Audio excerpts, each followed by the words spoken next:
우리는 앞으로 2주에 걸쳐서 유다서의 말씀을 묵상하고자 합니다. 성경 유다서는 신약 성경 끝자락에 위치한 아주 짤막한 서신입니다. 한 장으로 되어 있고 모두 227개의 단어로 이루어져 있습니다. 짧은 서신이지만 이 유다서는 거짓 신앙을 향해 강력한 경고를 하고 있습니다. 자, 우리가 잘 아는 인물 알렉산더 대왕이 있습니다. 자, 그에게 이와 같은 이야기가 전해져 온다고 합니다. 어느 날 전쟁을 앞둔 시점에 알렉산더 대왕은 탈영병 한 사람을 보게 되었습니다. 이 탈영병은 군법대로 다스리면 사형을 시켜야 합니다. 그러나 왕이 탈영병을 보니 나이가 너무도 어렸습니다. 마음이 약해진 왕은 한 번 용서를 해주겠다고 말하고 병사의 이름을 물었습니다. 그 병사의 이름은 왕의 이름과 같은 알렉산더였습니다. 어린 탈영병으로부터 그 이름을 듣는 순간 왕의 피는 거꾸로 솟는 것처럼 느껴졌습니다. 여러분, 알렉산더가 누구입니까? 그는 강대국 페르시아 제국을 무너뜨리고 동방으로 점령을 계속했던 인물입니다. 인도의 인도스 강에 이르러 더 이상 점령할 땅이 없음을 보고 울었다는 왕이었습니다. 이 알렉산더 대왕은 어린 병사에게 물었습니다. 내 이름을 바꾸든지 아니면 내 삶을 바꾸어라. 자, 오늘 우리는 유다서를 공부하면서 유다와 같은 이름의 동일 인물이 있음을 잘 알고 있습니다. 여러분, 같은 이름을 갖고 있지만 모두가 같은 삶을 사는 것은 아닙니다. 오히려 정반대의 삶을 살 수가 있습니다. 이스라엘에 유명한 이름이 있었으니 그 이름은 유다였습니다. 이 유다에는 찬송이라는 뜻이 담겨 있습니다. 이스라엘 역사 속에는 이 유다라는 이름을 쓰는 이가 참 많았습니다. 유명했고 인기가 높았습니다. 예수님 주위에도 많은 유다들이 있었습니다. 그 중에 가장 유명한 유다는 예수님의 제자 가룟 유다와 예수님의 동생 유다였습니다. 오늘 말씀은 이 두 명의 유다에 관한 말씀입니다.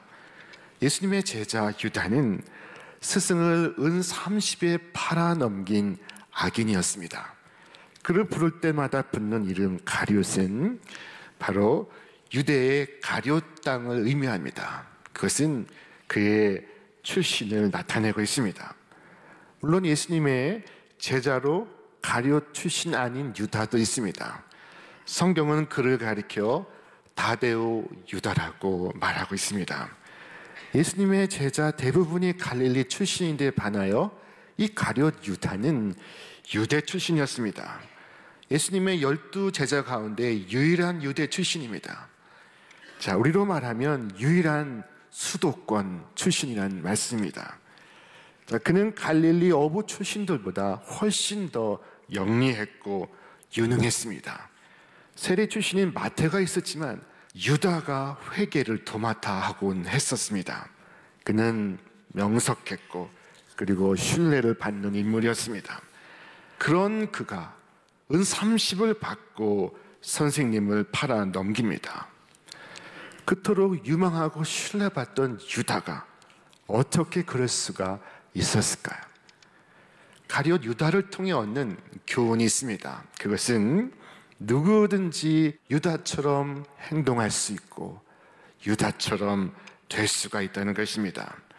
사도의 가능성과 사탄의 가능성이 우리에게 있음을 우리는 잊지 말아야 합니다.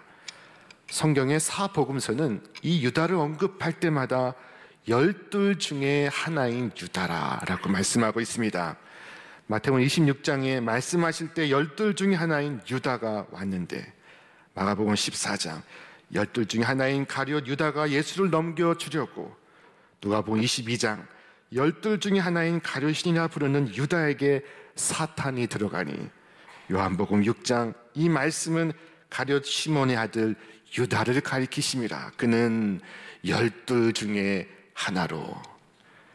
이 말씀의 의미를 우리는 깊이 생각해야 합니다.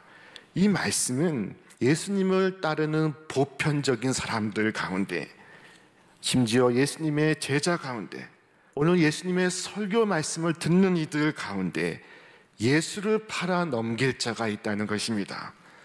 다시 말해 누구도 유다가 될 수 있다는 뜻입니다. 세계의 역대 대작으로 꼽히는 레오나르도 다빈치의 최후의 만찬이 있습니다. 이 최후의 만찬은 예수께서 너희 중에 하나가 나를 팔리라 라고 말씀하실 때 이들이 놀라서 주여 나입니까? 라고 묻는 장면을 그린 그림입니다. 그들은 도무지 믿어지지 않아서 근심하며 자신을 가리키며 물었습니다. 주여 나는 아니지요. 그때 예수님은 말씀하셨습니다. 인자는 자기에게 대하여 기록된 대로 가거니와 인자를 파는 그 사람에게는 화가 있으리로다. 그 사람은 차라리 나지 아니하였다면 제게 좋을 뻔하였느니라 하시니라. 차라리 나지 않았다면 좋을 뻔하였느니라.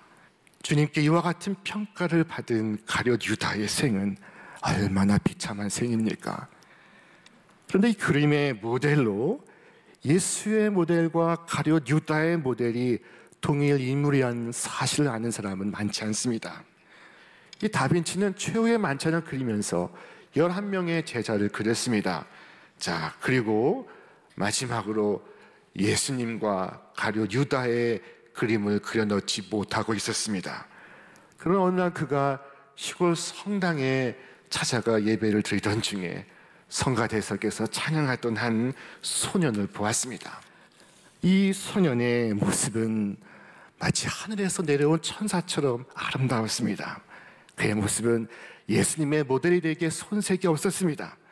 다빈치는 마침내 예수님을 그릴 수가 있었습니다.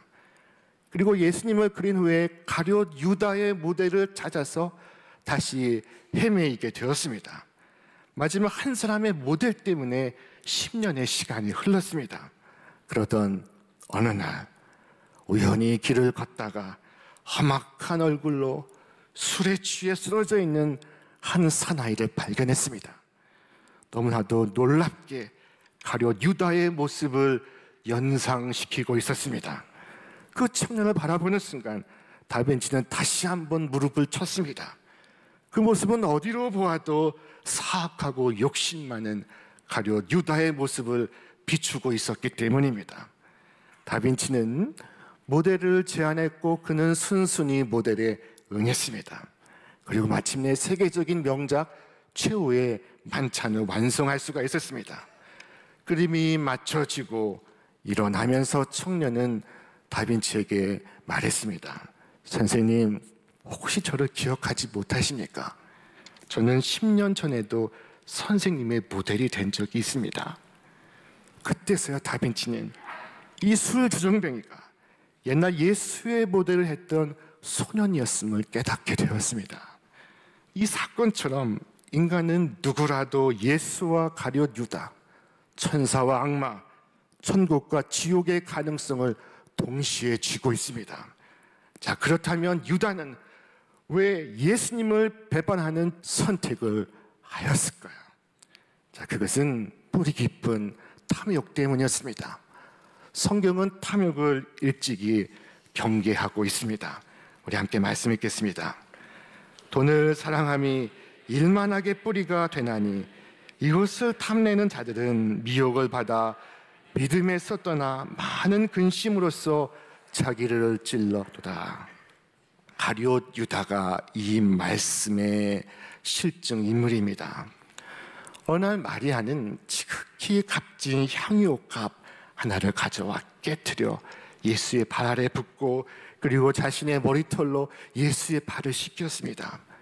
그때 가룟 유다는 마리아를 크게 책망하며 말했습니다. 제자 중 하나로서 예수를 잡아줄 가룟 유다가 말하되 이 향유를 어찌하여 300데나리온에 팔아 가난한 자들에게 주지 아니하였느냐 하니 이렇게 말함은 가난한 자들을 생각함이 아니요 그는 도둑이라 돈꾀를 맞고 거기 넣는 것을 훔쳐감이로라. 자, 그리고 유다는 밖으로 나가서 예수님을 두고 흥정을 시작했습니다. 얼마를 내게 주겠느냐. 그리고 은 30을 받고 예수님을 팔아넘기기로 했습니다. 내가 예수를 너에게 넘겨주리니 얼마를 주겠느냐 하니 그들이 은 30을 달아주거늘 그가 그때부터 예수를 넘겨줄 기회를 찾더라. 그가 갑자기 예수님을 팔아넘긴 것이 아닙니다. 그에게 있던 욕망이 자라서 그와 같은 선택을 한 것입니다. 욕심이 잉태한 즉 죄를 낳고 죄가 장성하여 사망을 낳는다 하신 말씀 그대로 죄는 그의 탐욕 속에서 자라가고 있었습니다. 마리아는 예수님을 섬김의 대상으로 보았고 유다는 예수님을 이용할 대상으로 보았습니다. 마리아는 예수님을 300데나리온 가치의 향유를 부어도 아깝지 않은 분으로 바라보았고 유다는 예수님을 팔아 은 30을 벌려고 바라보고 있었습니다. 가룟 유다가 예수님을 팔고 받은 돈 은 30은 대개 다치거나 죽은 노예의 값을 지불할 때 책정되는 돈의 액수였습니다. 성경은 말씀하기를 소가 만일 남종이나 여종을 받으면 그래서 그가 상해를 입거나 죽으면 소임자가 은 30세겔을 그 상전에게 줄 것이요. 오늘 이 땅에도 다시 예수님을 파는 자 없는지 우리는 깊이 생각해 보아야 합니다. 가룟 유다가 이렇게 하여 취한 불의의 재물은 그에게 재앙을 가져왔습니다. 그의 영혼을 파멸로 몰아갔습니다. 예수님께서 십자가를 지시고 돌아가시자 그는 그가 받은 은 30을 내팽개치고 스스로 목매어 목숨을 끊습니다. 그가 돈을 팽개쳤지만 때는 늦어 그의 영혼은 지옥에 떨어진 후였습니다. 유다가 예수님을 배반한 것은 나쁜 행동이지만 더욱 불행한 것은 용서받을 수 있는 길을 저버린 데 있었습니다. 유다는 자기 마음대로 죄를 지었을 뿐만 아니라 자기 마음대로 죄의 문제를 해결하고자 했습니다. 그러나 인간은 스스로 죄를 지을 수는 있어도 스스로 죄의 결과를 해결할 수가 없습니다. 주님께로 나와야 합니다. 주님의 십자가 아래로 나와야 합니다. 회개와 후회는 다른 것입니다. 회개는 죄책을 하나님의 은혜에 맡기려는 신앙적 행위이지만 후회는 죄책까지도 스스로 해결해 보려는 인간의 몸부림입니다. 자, 여기에 다른 유다가 하나 있습니다. 예수 그리스도의 종이요 야고보의 형제인 유다는 부르심을 받은 자, 곧 하나님 아버지 안에서 사랑을 얻고 예수 그리스도를 위하여 지키심을 받은 자들에게 편지하노라. 오늘 이 유다서는 저자를 예수 그리스도의 종이요 야고보의 형제라고 소개하고 있습니다. 자, 야고보가 누구입니까? 이 말씀에 언급되는 야고보는 예수님의 동생으로서 예루살렘 교회 감독이었습니다. 오늘로 말하면 예루살렘 교회 담임 목사였습니다.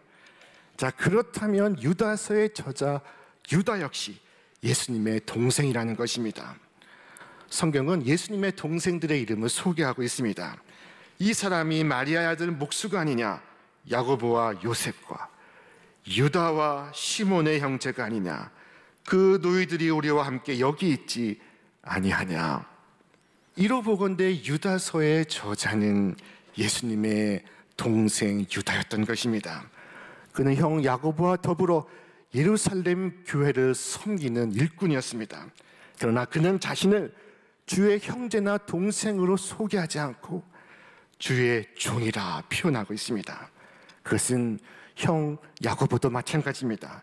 야고보서 1장 1절로 이렇게 시작합니다. 하나님과 주 예수 그리스도의 종 야고보는 흩어져 있는 12지파에게 문안하노라. 자신을 가리켜 예수 그리스도의 종이라 부르고 있습니다. 종은 권리도 없고 특권도 없고 자유도 없고 자신의 주장도 앞세우지 않습니다. 형 야고보처럼 동생 유다 역시 주님을 믿고 주님의 종이 되었습니다. 사실 예수님의 동생들은 처음부터 예수님을 믿었던 것은 아닙니다. 성경은 말씀합니다. 이렇듯 예수의 형제들조차도 그분을 믿지 않았던 것이다. 예수님의 생애 속에서 이들은 예수님을 믿지 못했습니다. 그러나 예수님의 죽음과 부활 이후 야고보와 유다는 예수님을 믿기 시작했습니다. 예수님께서 승천하신 이후에는 함께 모여 뜨겁게 기도를 올렸습니다. 우리 함께 읽겠습니다. 여자들과 예수의 모친 마리아와 예수의 아우들로 더불어 마음을 같이하여 저녁 기도에 힘쓰더라. 예수의 동생이었으나 예수의 종이 되었던 유다. 오늘 그 유다가 우리에게 전하는 복음의 메시지가 무엇입니까? 오늘 유다는 이 짧은 편지에서 탐욕에 눈이 어두워 돈과 권력을 쫓아가는 이들을 경고하고 있습니다. 우리 말씀 같이 읽겠습니다. 화 있을진저 이 사람들이여 가인의 길에 행하였으며 삭슬 위하여 발람의 어그러진 길로 몰려갔으며 고라의 패역을 쫓아 멸망을 받았도다.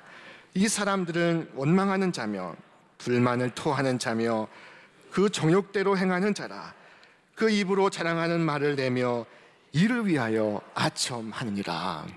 자, 그러나 유다는 자신을 종이라 부르고 있습니다. 자, 이것은 예수 그리스도에 대한 철저한 헌신과 겸손을 표현한 것입니다. 아마 다른 사람들이라면 예수님의 형제인 것을 자랑했을 것입니다. 그러나 예수님의 동생 유다는 예수님의 종인 것을 자랑하고 있습니다. 가룟 유다는 탐욕에 눈이 어두워 예수님을 팔지만 예수님의 동생 유다는 작은 이익을 위해 예수님을 팔지 않습니다. 그는 욕망을 쫓아가지 않고 주님을 쫓아가고 있었습니다. 사람들은 말하기를 예수님의 제자 유다가 예수님을 배신한 데에는 다 이유가 있었다고 합니다. 그것은 예수님에 대한 기대가 실망으로 바뀌었기 때문이라는 것입니다. 가룟 유다는 처음에는 자기가 추구하던 것을 예수님을 통해 얻고자 했습니다. 그런데 예수님이 점점 자신이 생각한 것과 다른 길을 가시며 다른 말씀을 하시는 것이었습니다. 백성들이 왕으로 삼으려고 예수님께 다가오면 예수님은 오히려 피하십니다. 사람들은 환호하는데 예수님은 말씀하시기를 내 나라는 이 세상에 속한 것이 아니라 라고 말씀하십니다. 왜 세상 왕권을 요구하지 않으십니까? 어쩌자고 어디로 가신다고 말씀하십니까? 여러분, 동상이몽이라는 말이 있습니다. 같은 침대에서 잠을 자지만 서로 다른 꿈을 꾼다 하는 말입니다. 오늘 가룟 유다에게는 예수님과 다른 꿈이 있었습니다. 예수님이 왕이 되시면 부자가 되고 권력을 얻고 명예를 얻을 것이라 생각하고 있었습니다. 예수님은 하나님 나라를 위하여 이 땅에 오셨지만 유다의 생각과 관심은 이 땅에 쏠려 있었습니다. 이 신앙의 동상이몽은 참으로 심각한 문제입니다. 왜냐하면 이것은 우리로 예수를 믿되 평생 헛믿게 만들기 때문입니다. 예수를 헛믿지 않고 바르게 믿기 위하여 우리는 신앙의 동상이몽을 버려야 합니다. 그런데 문제는 우리에게도 이 신앙의 동상이몽이 있다는 것입니다. 하나님은 우리에게 천국을 주고 싶어 하시는데 우리는 천국에 별로 관심이 없습니다. 그래서 별로 중요하지 않은 이 세상을 얻기 위하여 예수님을 쫓아다니며 잠을 자지 않고 하나님을 들볶고 있습니다. 이것이 하나님께서 가장 안타까워하시는 것입니다. 예수님은 우리에게 무엇을 먹을까, 무엇을 마실까, 무엇을 입을까 염려하지 말라. 이것은 하나님이 없는 이방인들이 구하는 것이다. 너희는 먼저 그의 나라와 그의 의를 구하여라 말씀하셨습니다. 자, 이것은 우리에게 있는 신앙의 동상이몽을 버릴 것을 말씀하신 것입니다. 주님과 같은 꿈을 꿀 것을 우리에게 말씀하시는 것입니다. 오늘 여러분의 관심은 무엇입니까? 사순절을 지나가며 여러분의 기도는 무엇입니까? 여러분은 무슨 꿈을 꾸며 살아가십니까? 여러분의 기도와 관심은 예수님의 기도와 관심과 일치하는 것입니까? 예수님의 궁극적 관심은 하나님의 나라인데 여러분의 궁극적 관심은 무엇입니까? 하나님의 나라입니까? 세상입니까? 주님과 같은 꿈을 꾸시기를 기원합니다. 우리는 그리스도를 쫓아서 그리스도인이라는 이름을 갖게 되었습니다. 그러므로 이름을 따라서 우리의 삶도 바꾸어야 합니다. 세상 욕심 뒤로 미루고 꿈과 관심을 하나님께, 하나님의 나라에 두시기를 바랍니다. 삶의 목적을 세상의 것에 두지 마시고 천국에 두시기를 바랍니다. 유다는 유다서의 결론에서 장엄하게 선포합니다. 능히 너희를 보호하사 거침이 없게 하시고 너희로 그 영광 앞에 흠이 없이 즐거움으로 서게 하실 자 곧 우리 구주 홀로 하나이신 하나님께 우리 주 예수 그리스도로 말미암아 영광과 위엄과 권력과 권세가 만고 전부터 이제와 세세에 있을지어다. 아멘. 유다는 성경에서 가장 장엄하게 하나님을 찬양하고 있습니다. 자, 여러분, 유다 이름의 뜻이 무엇이라고 했습니까? 찬양이었습니다. 예수님의 동생으로 예수님의 종이 된 유다는 주님을 찬양하고 있습니다.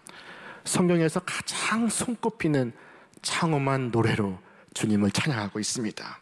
그의 영광과 그의 권세와 그의 권력과 위엄을 찬양하고 있습니다. 꼭 같은 유다이지만 서로 다른 두 길이 있습니다. 먼저 예수를 믿었지만 탐욕에 눈이 어두워 배도자의 길을 걸어간 가룟 유다의 길. 오늘 유다서는 그 길이 발람의 길이며 고라의 길이며 패망의 길이며 멸망의 길이라고 말씀합니다. 그리고 또 한 사람, 비록 예수는 늦게 믿었지만 마침내 주님의 종이 되었고 인생의 마지막 순간까지 아름답게 걸어간 예수님의 동생 유다의 길. 성경은 그 길을 생명의 길이요 영광의 길이라고 말씀하고 있습니다. 이 사순절 오늘 우리 앞에도 두 길이 있습니다. 여러분의 발걸음은 어느 길로 나아가시고 있습니까? 탐욕과 욕망에 흔들리지 않고 인생의 마지막을 생각하며 그리스도인의 바른 길을 끝까지 걸어가시는 여러분과 제가 되시기를 축원합니다. 그러므로 세상이 아닌 천국을 이제와 영원토록 사시는 여러분과 제가 되시기를 주님의 이름으로 축원합니다.